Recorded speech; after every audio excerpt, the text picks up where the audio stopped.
नमस्कार मित्रों।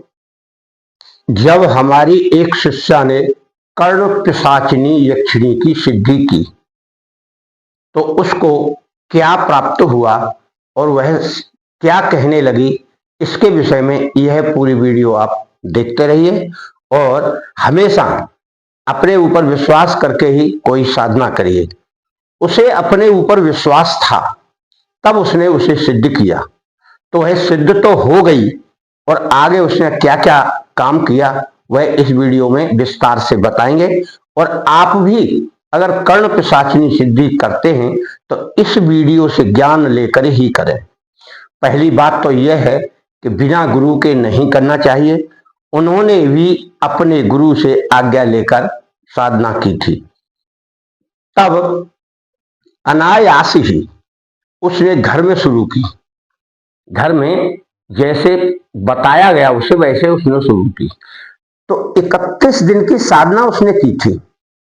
31 दिन उचित मंत्रों का यानी उचित माला जाप करके करती रही। कुछ दिन करने के बाद उसने कहा कि कुछ निर्णय नहीं हो पा रहा।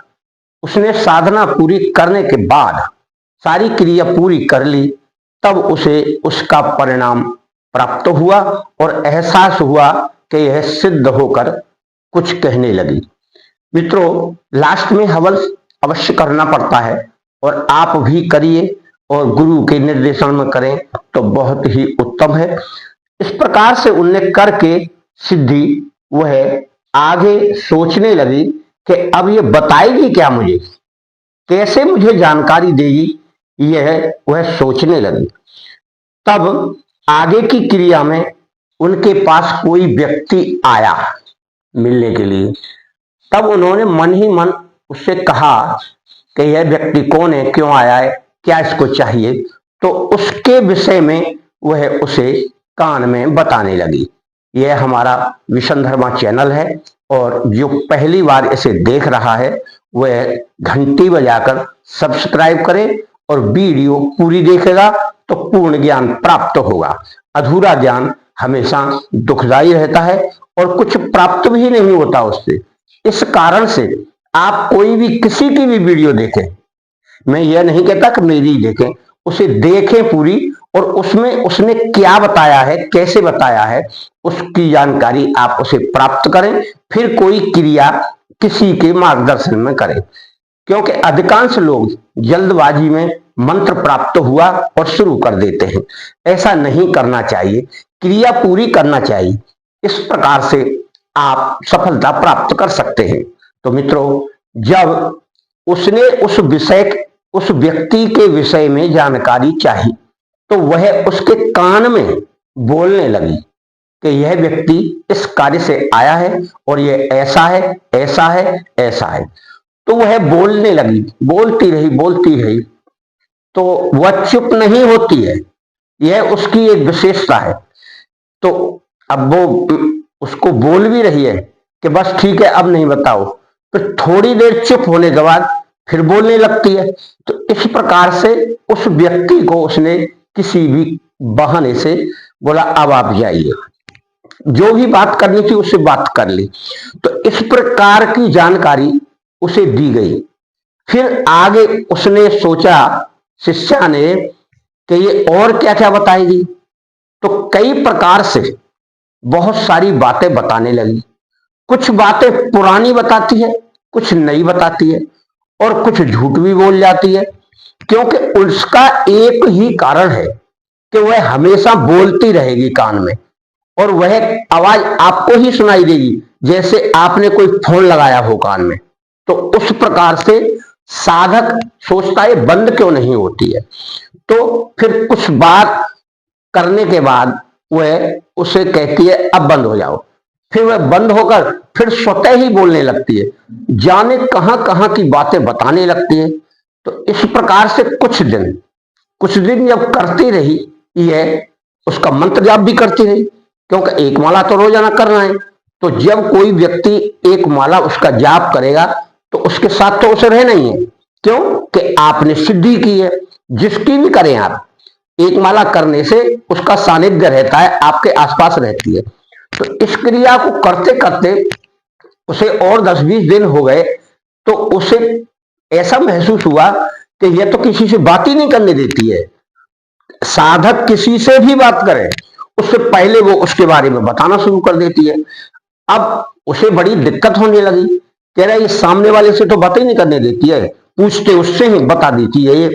तो इस क्रिया को करने के बाद एक गृहस्थ में रहने वाला व्यक्ति, या औरत हो या पुरुष हो, वो कैसे सहन करेगा? क्योंकि उसे तो गृहस्थ में हर प्रकार की बात करना है, खाने की भी बात करना, रहने की भी बात करना, और कई प्रकार की बातें उसे करना है।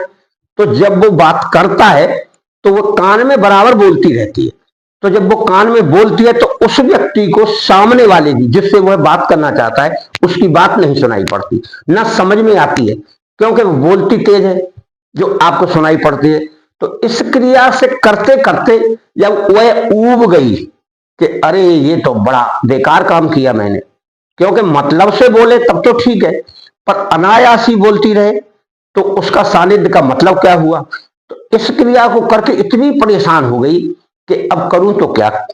तो उसने पूछा कि इसको दूर कैसे किया जाए। तो गुरु ने पूछा कि आप एक बात बताइए कि आप इसकी रोजाना एक माला जाप करती हैं? बोले हाँ। तो बोला पहले तो उसे बंद कर दीजिए। उसको बंद करने के बाद फिर उन्होंने एक मंत्र बताया जो मां काली का मंत्र था। उस मंत्र के कारण बोला इसका जाप करिए आप। बोला यह स्वतः चली जाएगी और इसका मंत्र का जाप मत करना। अब उन्होंने काली जी की साधना शुरू की, उनका मंत्र जाप शुरू कर दिया जो बताया गया उसे।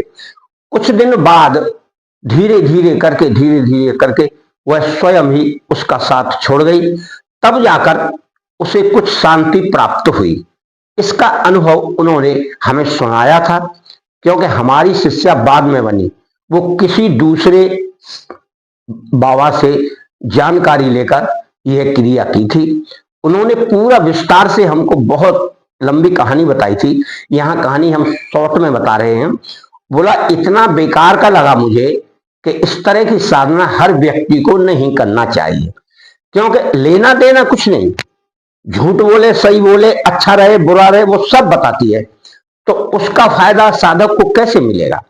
जितना पूछे अगर उतना कोई बताए सिद्धि, तब तो उसे काम में आती है। पर अधिकांश लोग व्यक्ति बड़े लालायित रहते हैं कि कर्ण पिशाचिनी आए और हमारे कान में बताते रहे। ऐसा क्यों करती है वो? यह एक इसमें विशेष कारण है कि जब कोई सिद्धि हम प्राप्त करते हैं या साधना करते हैं, तो हमको जब लेते हैं संकल्प में, तब हमें संकल्प लेना है इस बात का कि आप हमें दर्शन दीजिए, आप हमें सिद्धि प्रदान करिए, और जो हम पूछें वह बताइए। अनायास ही आप कुछ ना बताएं, तब तो वह उस बात पर रह सकती है। और फिर उसे अगर दर्शन देती है तो उससे यही कहे कि जितना हम पूछे उतना बताइए आप, हमको बिना पूछे कुछ ना बताया जाए। तब वह इस बात पर सहमत होगी, तब उसको बोलिए, तब तो हम आपको साथ रखते हैं, वरना हमें आपकी आवश्यकता नहीं। तो इस क्रिया को करने के लिए आपको यह सारी बातें ध्यान करना है।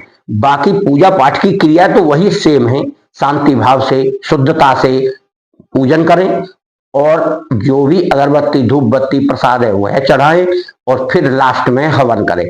यह सभी मंत्रों में होता है। आपको अगर कर्ण पिशाचिनी की साधना करनी तो सोच समझकर करें। बहुत लोग डरा देते हैं, ऐसा कर देती वैसा कर देती, कोई भी शक्तियां कुछ नहीं करती, आप भ्रमित हो जाते हैं। और वीडियो बनाने वाले को भी भ्रमित नहीं करना चाहिए। हाँ, हौसला जो साधक रखता है, विश्वास रखता है, तो वो सिद्ध तो कर लेगा, पर उसको संभालने की शक्ति और उसे प्राप्त करने की शक्ति होनी चाहिए। क्यों कि अलग अलग तरीके से अलग अलग भाषा और अलग अलग देश में लोग रहते हैं, और वह कैसे मंत्र का जाप करते हैं, क्या संकल्प लेते हैं, क्या उससे मांगते हैं, तब जाकर वह अपने अनुसार यानी साधक के अनुसार कार्य करती है और उसे सफल प्रयोग कराती है। मित्रों, आप अपना और अपने घर परिवार का ख्याल रखते हुए कोई साधना करे, कोई खतरनाक साधना ना करे जिसका परिणाम सीधे की बजाय उल्टा हो और फिर आपको परेशानी पड़े और कुछ प्राप्त भी ना हो। आपका घर परिवार सुखी रहे, यही मेरी शुभकामनाएं।